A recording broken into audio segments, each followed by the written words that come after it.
अवधूत चिंतन श्री गुरुदेव दत्त. श्री स्वामी समर्थ. श्री स्वामी समर्थ. स्वामी म्हणतात, स्वतःला मोठे व्हायचे असेल तर इतरांच्या मोठेपणाचा स्वीकार करा. फक्त स्वतःचा विचार करणारे लोक फार थोड्या काळासाठी प्रगती करतात, पण जे सगळ्यांचा विचार करतात त्यांची प्रगती कायम होत राहते. स्पर्धा केवळ स्वतःशी करा. जिंकलात तर तुमचा आत्मविश्वास जिंकेल आणि हरलात तर तुमचा अहंकार हरेल. दोन्ही बाजूंनी फायदा तुमचाच. स्वामी सांगतात, बाळा, आजचा संदेश टाळून पुढे जाऊ नकोस. मला आज तुला काही महत्त्वाचं सांगायचं आहे, म्हणून हा संदेश शेवटपर्यंत पहा. नशीबवान ठरशील. मला माहीत आहे, सध्या तू कठीण परिस्थितींना तोंड देत आहेस. तुझे दुःख दूर होण्यासाठी चमत्काराची वाट पाहत आहेस. पण निराश होऊ नकोस. आम्ही तुझी प्रार्थना ऐकली आहे आणि लवकरच तू संकटमुक्त होणार आहेस. लवकरच तुझ्या जीवनामध्ये सुख, समृद्धी, ऐश्वर्य, शांतीने भरून जाणार आहे. त्यामुळे आमच्यावर विश्वास ठेव. सतत नामस्मरण करत राहा. स्वामींचा आशीर्वाद प्राप्त करून घेण्यासाठी आत्ताच आपल्या व्हिडिओला लाईक करा आणि ज्यांना या आशीर्वादाची गरज आहे त्यांना शेअर करा. स्वामी म्हणतात, यशस्वी व्यक्ती ती नाही जी कधीच हरत नाही, तर ती आहे जी प्रत्येक पराभवातून काहीतरी शिकते. कठोर परिश्रम, धैर्य आणि लक्ष्यावरील अखंड फोकस हे यशाचे 3 महत्त्वाचे स्तंभ आहेत. कदाचित तुमच्या मनात असे प्रश्न उद्भवत असतील की मी स्वामींची भक्तिभावाने पूजा करतो, सत्यभावाने चालत असताना मी कधी कुणाला दुखवत नाही, फसवत नाही, लुबाडत नाही, तरीही लोक मला दुःख का देतात, का फसवतात? स्वामी, तुम्ही मला अशा वेळी मदत का करत नाही?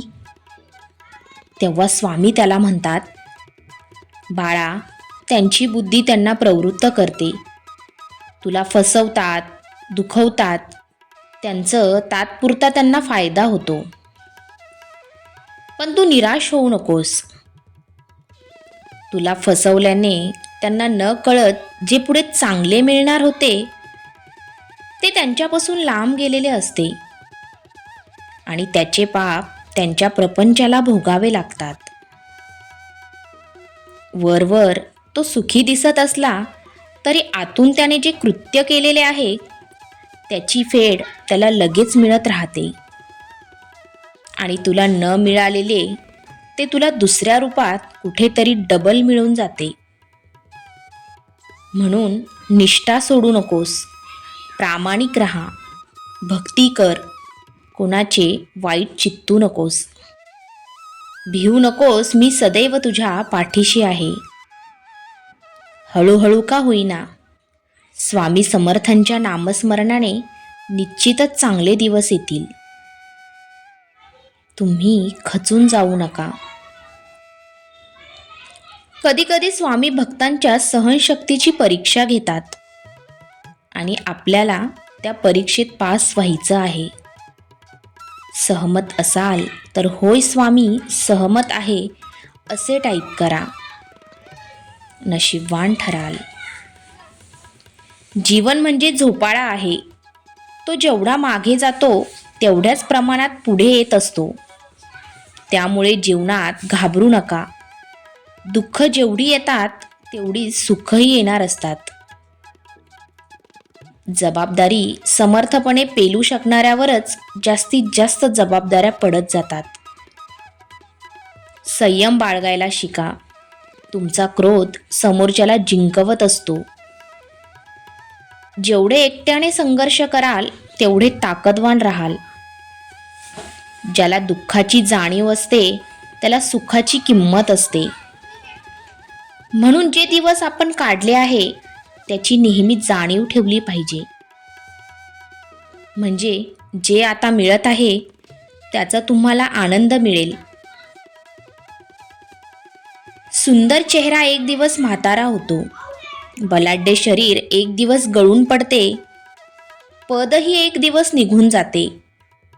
कोणत्याही परिस्थितीत मनाचा तोल ढासळत असेल तर श्री स्वामी समर्थांचे नाव घेऊन स्वतःशी संवाद साधा की मला माहीत आहे स्वामींनी माझ्यासाठी योग्य तेच योजना तयार केली आहे. आपली इच्छा पूर्ण होणारच हा विश्वास ठेवून स्वामींवर निशंक सोपवा. मग ती इच्छा पूर्णत्वाला येईलच. कठीण काळात सतत स्वतःला सांगा, शर्यत अजून संपलेली नाही, कारण मी अजून जिंकलेलो नाही. लक्षात ठेवा, लोक उगवत्या सूर्याला नमस्कार घालतात, मावळत्या नाही. पायाला स्पर्श करून जाणाऱ्या लाटा त्याच असतात ज्या मोठ्या बोटी बुडवण्याचं सामर्थ्य ठेवतात. ठाम राहायला शिकावं. निर्णय चुकला तरी हरकत नाही. स्वतःवर विश्वास असला की जीवनाची सुरुवात कुठूनही करता येतेच. जेवढे जप कराल तेवढे स्वामी जपतील, जेवढे वाचाल तेवढे स्वामी वाचवतील, जेवढी सेवा कराल तेवढे मेवा देतील, आवडीने कराल तेवढे स्वामी आवडीने देतील, सवडीने कराल तेवढे स्वामी सवडीने देतील. श्री स्वामींच्या भिवू नकोस मी तुझ्या पाठीशी आहे या वचनाची प्रचिती तुम्हा सर्वांना रोजच्या जीवनात प्रत्येक क्षणाला येऊ शकते. तुम्ही फक्त त्या परमेश्वराला आपले सर्व दुःख सुख वेळेत सांगितले पाहिजे. त्यासाठी तासनतास बसायला हवे असे नाही. त्यासाठी ठराविक वेळ दररोज न चुकता द्यायला हवा.